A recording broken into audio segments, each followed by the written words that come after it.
যেদিন পয়সা পাবো সেদিন কা করব। মাসে ঝগড়া করছে। হ্যাঁ, এখনই দেব। পয়সা তো আজকে হচ্ছে ভালো করে হয়ে গেল, সেই মাছটা রাখিস। গতকালকে ব্লগিং আজকে আপলোডিং করে দিয়েছি, তোমার সাথে দেখে তো। Hey guys, good morning. আবার একটা নতুন ব্লগে তোমাদেরকে স্বাগত। গাইস, আমি সকালে উঠে গেছিলাম 10টার সময়, এখন বাইরে বেরিয়েও গেছি। বোন ওদিকে মাম্মামকে রেডি করছে, মানে সেই বাচ্চাদেরকে তেল মাখাতে হয় না, তো সেটাই করছে। আর মা কাজে গেছে, বাবা কাজে গেছে। তো আমি রাস্তায় উঠবো, ওয়াকিং করবো। তো চলো তোমার সাথে থাকো। আমি তারপর স্নানও আছে, সেগুলোও করতে হবে। তো চলো ওয়াকিংটা করে নিই আগে, তারপরে সব কিছু করবো। চলো। তো গাইস, ওয়াকিং করে নিচে নেমে আমি এসেছি। ধার করব না, পরিষ্কার মা চলে না, এসেছে। আমি পারবো না। আমার যেদিন পয়সা পাবো সেদিন কা করব। আমার সাথে ঝগড়া করছে। হ্যাঁ, এখনই দেব। পয়সা তো আজকে হচ্ছে ভালো করে হয়ে গেল, সেই মাছটা রাখিস।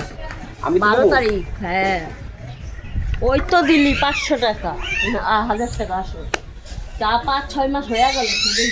1,500 টাকা দিচ্ছি। 1,500 টাকা দিন দেওয়া হলো কত?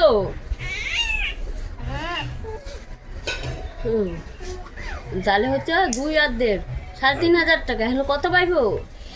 45,000 মধ্যে 41,500। তাহলে 41,500। টাইম আছে কয় মাস? 14 মাস না কয় মাস টাইম আছে, এগুলো মাথায় রাখবে।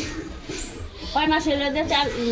1 মাস 3 মাস হলো। তাহলে 3 মাস 20 মাস 17 মাস। 20 মাসের মধ্যে 17 মাসে 17 মাস মাসে বাকি আছে। 17 তো করে 34 3 17। ও বাবা, ওরে সেই তো জামাই আর শ্বশুরের অনেক টাইম। ওই যে ঝড়কা করা, ওই যে শুধু ভিডিও তুলতেছে। করিস আরে ওরে তুলতেছে। তো দেখতে পেলে মা আর বাবা ঝগড়া করছে। আর চলো আমি স্নান করিনি। তারপর গাইস, আমি বেরিয়ে গেছি ওয়াকিং করতে। কালকে বেরোতে পারিনি, তার কারণ হচ্ছে মায়ের জন্মদিন ছিল, তোমরা সেটা ভালো করে জানো। আর গতকালকে ব্লগিং আজকে আপলোডিং করে দিয়েছি, তোমরা সেটা দেখেছো হয়তো। তো যাই হোক, আমি ওয়াকিং করতে বেরিয়ে গেছি। তো চলো ওয়াকিংটা করে নিই। আর আমি এখানটায় আছি এখন, মাসির বাড়ির সামনে। তো চলো আমি ওয়াকিংটা শেষ করি, তারপরে তোমাদের সাথে দেখা করছি। खत्म।